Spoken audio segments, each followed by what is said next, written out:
نحمده ونصلي ونسلم على رسوله الكريم اما بعد فاعوذ بالله من الشيطان الرجيم بسم الله الرحمن الرحيم خيركم من تعلم القرآن وعلمه صدق اللہ العظیم۔ سامعین محترم، آج جس موضوع پہ میں لب کشائی کروں گا وہ تعلیم قرآن ہے، قرآن کریم کے فضائل اور مناقب ہیں۔ سامعین محترم، حضور علیہ الصلاۃ والسلام نے ارشاد فرمایا کہ افضل ترین انسان وہ ہے کہ جو حال اور مرتحل ہو۔ تو صحابہ کرام رضوان اللہ تعالی علیہم اجمعین نے سوال کیا، یا رسول اللہ صلی اللہ علیہ وآلہ وسلم، یہ حال اور مرتحل کیا ہے؟ تو حضور علیہ الصلاۃ والسلام نے ارشاد فرمایا کہ ہر وہ شخص کہ جس نے ایک مرتبہ قرآن کریم کو ختم کیا اور اسی وقت اس نے دوسری مرتبہ اس کو شروع کر لیا ہے، تو وہ تمام لوگوں میں سب سے افضل ترین شخص ہے۔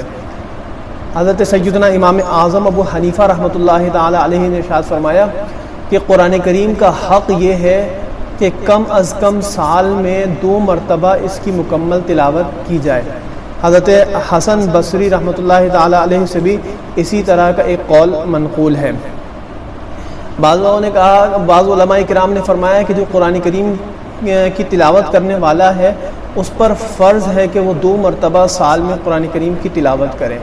وہ فرماتے ہیں کہ حضور علیہ الصلاۃ والسلام نے اپنے سن وفات میں، یعنی آخری سال حضور علیہ الصلاۃ والسلام نے اپنے پردہ فرمانے سے پہلے 2 مرتبہ قرآن کریم کی تلاوت کی۔ حضرت جبریل امین علیہ الصلاۃ والسلام سے آپ نے دور کیا تو فرمایا کہ 2 مرتبہ سال میں قرآن کریم کو پڑھنا یہ تلاوت کرنے والے کے لیے فرض ہے۔ حضرت انس رضی اللہ تعالیٰ عنہ کی حدیث ہے، حضور علیہ الصلاۃ والسلام نے ارشاد فرمایا کہ میرے امت کے اعمال مجھ پر پیش کیے گئے، یعنی میری امت کی جو نیکیاں ہیں وہ مجھ پر پیش کی گئیں، یہاں تک کہ چھوٹی سی چھوٹی نیکی اگر کسی شخص نے مسجد سے تنکا اٹھا کر بھی باہر پھینکا ہے تو میں نے ان نیکیوں کو بھی دیکھا، اور میں نے سب سے بڑی نیکی کو دیکھا کہ وہ قرآن کریم کی تلاوت کرنا ہے۔ اسی طرح حضور علیہ الصلاۃ والسلام نے مزید ارشاد فرمایا کہ میں نے اپنی امت کے گناہوں کو دیکھا، اور ان گناہوں میں سب سے بڑا گناہ یہ تھا کہ قرآن کریم کو یاد کر کے کسی نے بھلا دیا ہو۔ تو اس سے پتہ چلا کہ امت کی نیکیوں میں سب سے بڑی نیکی یہ ہے کہ انسان قرآن پاک کی تلاوت کو اپنا معمول بنائے۔ حضور علیہ الصلاۃ والسلام نے ارشاد فرمایا کہ خیرکم من تعلم القرآن وعلمہ، تم میں سے بہترین شخص وہ ہے جو قرآن کریم کو سیکھتا ہے اور سکھاتا ہے۔ حضرت ابو عبد الرحمن رضی اللہ تعالیٰ عنہ فرماتے ہیں کہ یہی حضور کا فرمان کہ تم میں سے بہترین شخص وہ ہے جو قرآن کریم سیکھے اور سکھائے۔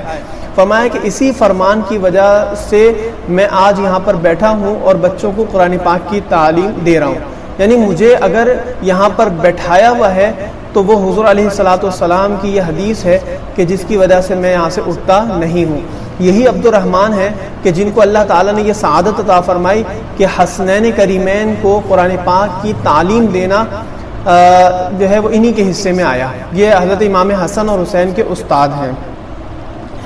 تو حضرت ذوالنون مصری رحمۃ اللہ تعالیٰ علیہ جو بہت بڑے صوفی بزرگ ہیں، وہ فرماتے ہیں کہ میں ایک مرتبہ مسجد میں داخل ہوا تو میں نے دیکھا کہ ایک قاری ہے جو قرآن پاک کی اس آیت کی تلاوت بار بار کرتا ہے، اور وہ آیت کون سی ہے؟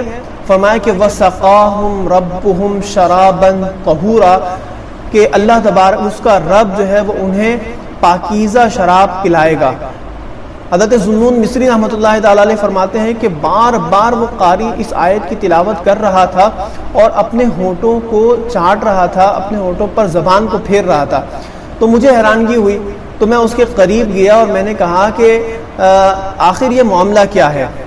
تو اس قاری نے بتایا کہ میں جب قرآن پاک کی اس آیت کریمہ کو پڑھتا ہوں تو مجھے اتنا لطف اور اتنا سرور حاصل ہوتا ہے کہ میں محسوس کرتا ہوں کہ میرا رب مجھے خود سے شراب طہور پلا رہا ہے۔ قرآن کریم کی یہ لذت ہے کہ اگر بندہ اس کی تلاوت کو اپنا معمول بنائے تو وہ اس کی تلاوت سے لطف اندوز ہوتا ہے، محظوظ ہوتا ہے۔ حضرت سیدنا اسرافیل علیہ الصلاۃ والسلام کے حوالے سے آیا کہ یہ فرشتے ہیں جو قیامت کے دن سور پھونکیں گے۔ جب یہ قرآن پاک کی تلاوت کرتے ہیں اور اپنی لے میں تلاوت کرتے ہیں تو ایسا ہوتا ہے کہ فرشتے اپنی نمازوں کو توڑ کر ان کی قرات سننے کے لیے آتے ہیں. تو ان کی قرات میں وہ مزہ ہے، وہ چاشنی ہے، وہ لطف اور وہ سرور ہے کہ جس کو سننے کے لیے، جس کو سماعت کرنے کے لیے فرشتے اپنی نمازوں کو چھوڑ دیتے ہیں اور نمازوں کو توڑ دیتے ہیں. حضرت سیدنا داؤد علیہ السلام کے حوالے سے آیا کہ حضرت داؤد علیہ السلام کو اللہ نے بہت زبردست خوش الہانی عطا فرمائی تھی. وہ جب زبور کی تلاوت کرتے تھے تو آسمان کے پرندے رک جاتے تھے، سمندر کی مچھلیاں ٹھہر جاتی تھیں اور چوپائے رک جاتے تھے، اور وہ آپ کی تلاوت سننے کے لیے تشریف لے آتے تھے. یہاں تک کہ وہ جو درندے ہوتے ہیں، چیر پھاڑ کرنے والے جانور، وہ بھی باز آ جاتے تھے اور وہ آپ کی قرات کو سننے کے لیے آپ کے سامنے حاضر ہو جاتے تھے. حضرت سیدنا داؤد علیہ السلام نے سے ایک لغزش ہوئی، سستی ہوئی، جس کی وجہ سے ان کی وہ خوش الہانی جو ہے وہ ماند پڑ گئی، کم ہونا شروع ہو گئی. تو انہوں نے اللہ تبارک و تعالیٰ کی بارگاہ میں دعا کی. اللہ تبارک و تعالیٰ نے فرمایا کہ اگر یہ چیز دور ہو جائے اور یہ سستی دور ہو جائے تو فرمایا کہ ہم پہلی جیسی آپ کو خوش الہانی عطا فرما دیں گے. لہذا حضرت سیدنا داؤد علیہ السلام کو اللہ تبارک و تعالیٰ نے وہی خوش الہانی عطا فرما دی. روایتوں میں آتا ہے کہ قیامت کا دن ہوگا، اللہ تبارک و تعالیٰ حضرت اسرافیل علیہ السلام کو حکم دے گا کہ وہ قرآن پاک کی تلاوت کریں. حضرت سیدنا داؤد علیہ السلام کو حکم دے گا کہ وہ زبور کی تلاوت کریں. اور جب یہ حضرات تلاوت کر رہے ہوں گے تو جنت کی حوریں ان کی تلاوت سننے کے بعد آسمان کی یعنی کہ جنت سے وہ جھانک کر دیکھیں گی اور وہ چیخیں مار رہی ہوں گی.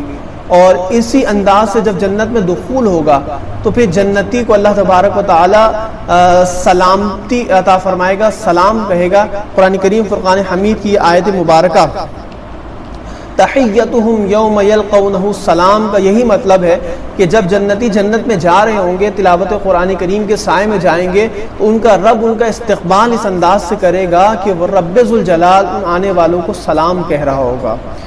تو یہ ہے قرآن کریم فرقان حمید کی آیتیں اور اس کی تعلیم کہ جس کی بڑی فضیلت احادیث مبارکہ میں بیان ہوئی ہیں.